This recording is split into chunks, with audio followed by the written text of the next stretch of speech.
begins are always moments of tension.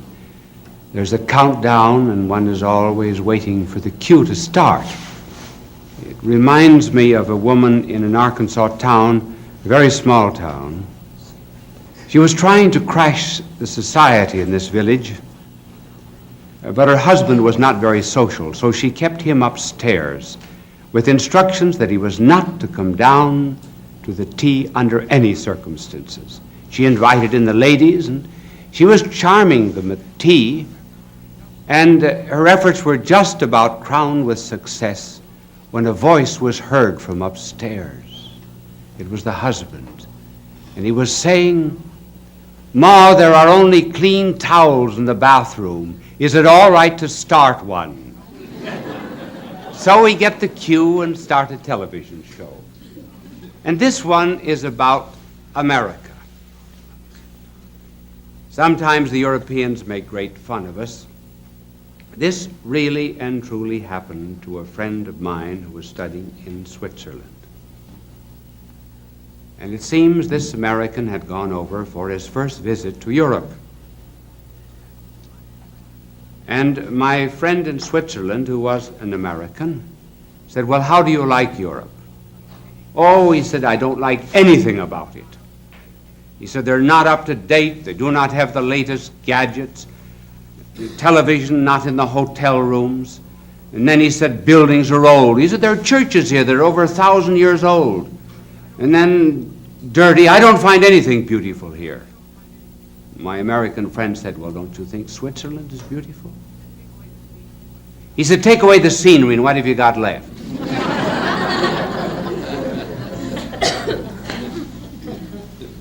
There are so many things that we take for granted now that could not be taken for granted some years ago. For example, our next meal. When the pioneers had to go out to shoot it. Water.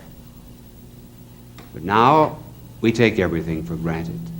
Light, heat, transportation, television, trains and planes. We take our friends for granted. Take people for granted. And we take America for granted. And there is going on at the present time a decline in patriotism. And in order to revive it, let me tell you some of the glories of America. I'm going to mention three. The first is the origin of our rights and liberties. Secondly, the great value that we put upon the human person. And then thirdly, what America's done for the world. First of all, the source of our rights and liberties. Where, for example, do I get the right of free speech here? Whence comes freedom of press, freedom of conscience, freedom of religion? There's an audience here in this studio. They are an assembly. Whence comes the right of assembly?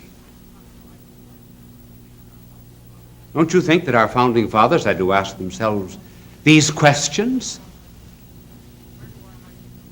Where do our rights come from? And liberties as well. From the state?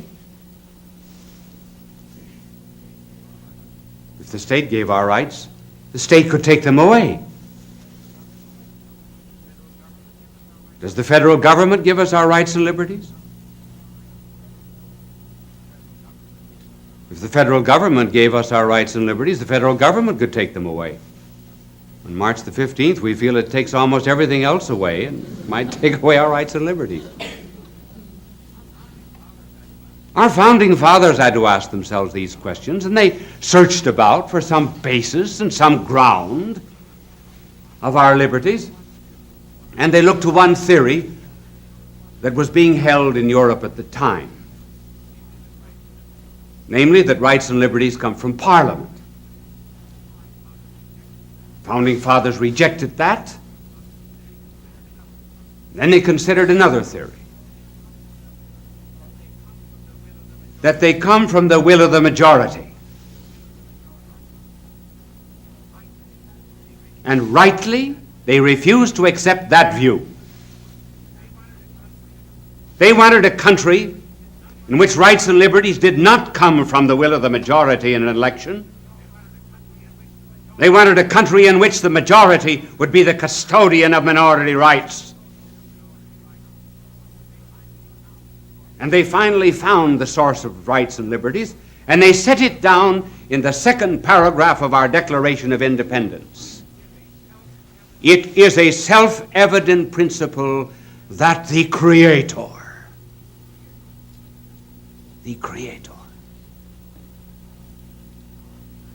has endowed man with certain unalienable rights, among which are the right to life, liberty, and the pursuit of happiness. In other words, our rights come from God, and therefore no one can take them away. That's very different from any theory that might exist in a totalitarian system. This is why we call now all of our rights and liberties inalienable. The Constitution puts it unalienable, but the meaning is the same. Now, if our rights came from a party, then the party could destroy them. And so we have in our Constitution Article 9. And Article 9 of the Constitution states, when the Constitution grants rights and liberties to the citizens, it must never be assumed that the people have no other rights than those granted to them by the Constitution. In other words, simply because we have certain rights, we must never think that we have them because they're in the Constitution. No, we have them because they're divinely given.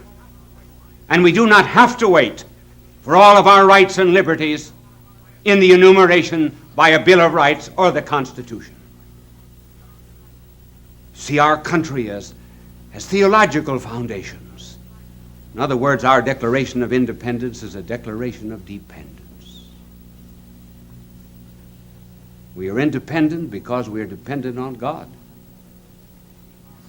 If we wish to keep our rights and liberties, or rather our trees, we have to keep our forest. If we wish to keep our light and heat, we must keep our sun.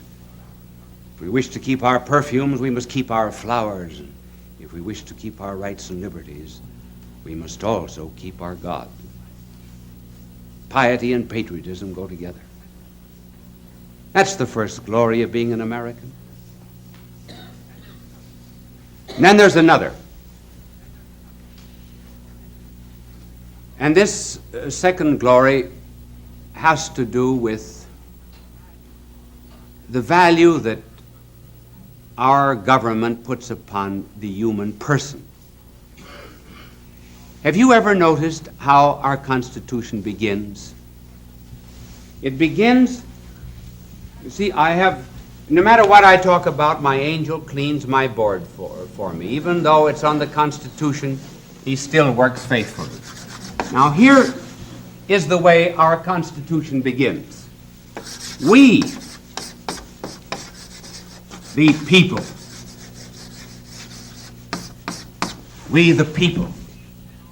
decree and ordain a Constitution. Who are people?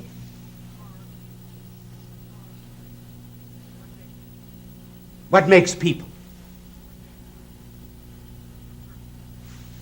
Persons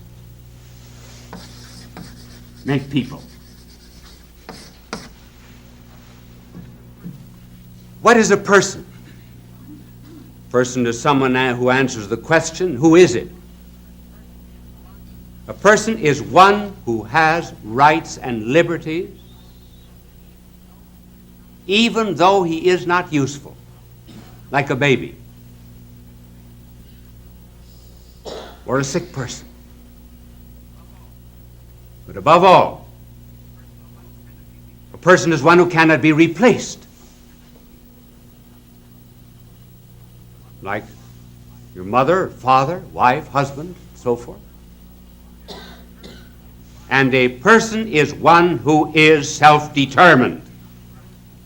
In other words, a person is one who has a right to go in and look at 20 pair of shoes in a shoe store and not buy a one. The determination comes from inside oneself, not from the outside. One is not pressured. Persons are not the same. Here I'm going to become technical for a moment. Persons are not the same as individuals. When you go to the store to buy oranges, you say, well, I don't like that orange. Put in another. But you can't say that about persons. A mother who has 5 children can't say, oh no, I don't like that one. Give me another one. She has it. So individuals are very often just things. Now, our Constitution states that we are made up of persons, and persons in community constitute people. This has great bearing in the politics of the world today. What's the contrast? Of what does communism speak? People? No.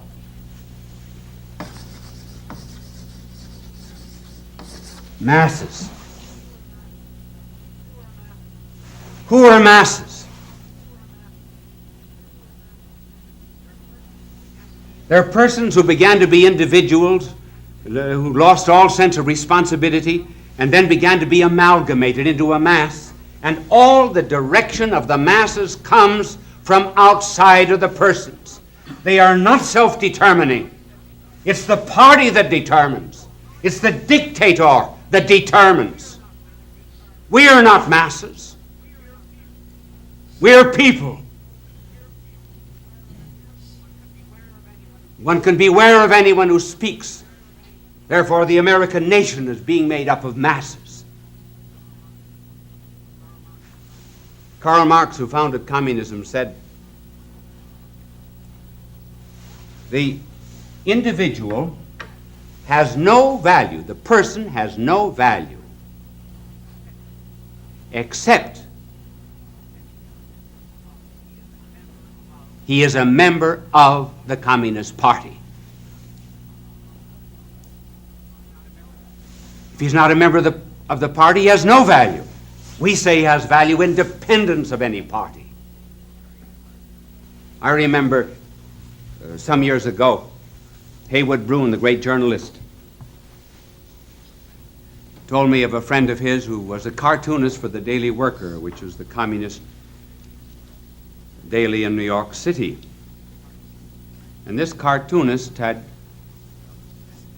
developed cancer and was unable to work. And he was living in great poverty. And Broun, who had a profound love of humanity, went to the Communist Party of New York and asked them if they please wouldn't do something for this man who had dedicated his whole life to them and has used his talents in drawing cartoons for their paper every day. And the party said to Broun, he doesn't exist anymore. He no longer has value for the party. Therefore, he's of no importance. We cannot help him. The greatness of America, therefore, is its belief in the value of a man. That's why we're interested in just one citizen who might be taken prisoner in another country. And where does this stem from? It stems from, after all, the Christian tradition. One wonders if really the Christian part of democracy was not grounded and founded on that day when our blessed Lord was unfurled like a wounded eagle on the cross, and he turned to a thief on the side of him and addressed him in the second person singular, saying, this day thou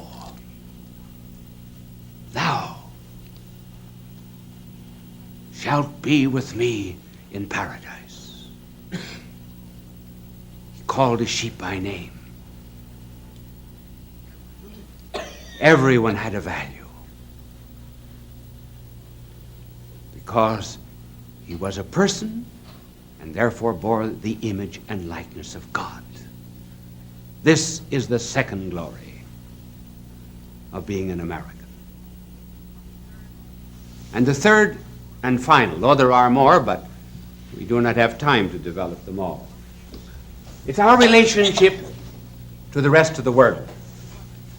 Look at what we have been to the world since our beginning.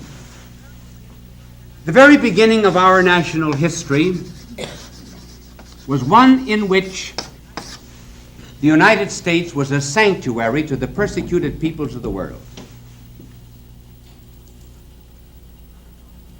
In other words, those who were suffering from any kind of intolerance could come to our shores. And that still is true.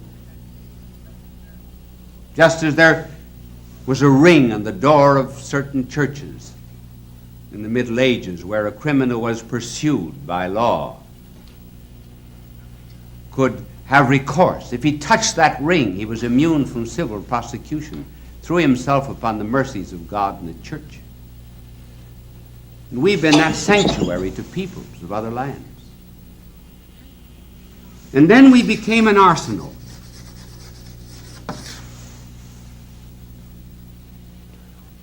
We were an arsenal in 2 world wars. And we did not gain 1 inch of territory. Nor did we ask for it. Very few instances will you find in history in which a nation took hold of the enemy immediately after the war and lifted it up. Who became the strong nations after the war? The defeated ones. Japan, Germany, Italy. We reached out a hand to them, loved our enemies, were happy when the war was over.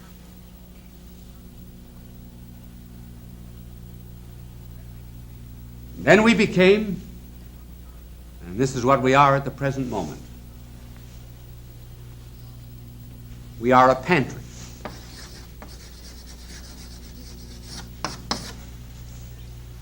A pantry to the world inasmuch as we are helping to feed the world.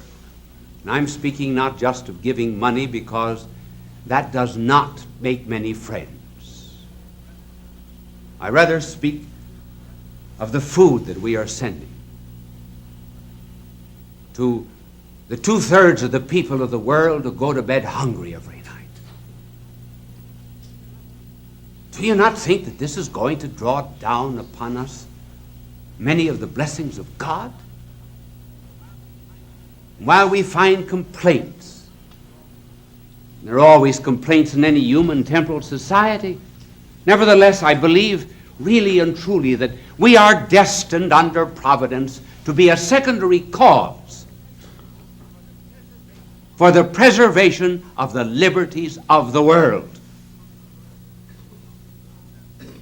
We have indeed a task that is not easy,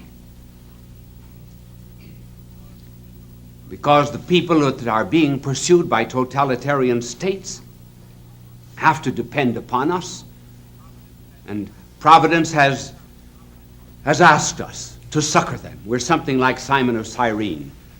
Remember, here was this man from Africa, for Cyrene was in Africa, who one Good Friday morning stationed himself along a roadway to Calvary. He was just curious, as any man was curious about a fellow man going to death. And as he stood there, the long arm of the Roman law reached out to him. And the Roman law said to him, "Take up that cross Carry it! He did not want to do it.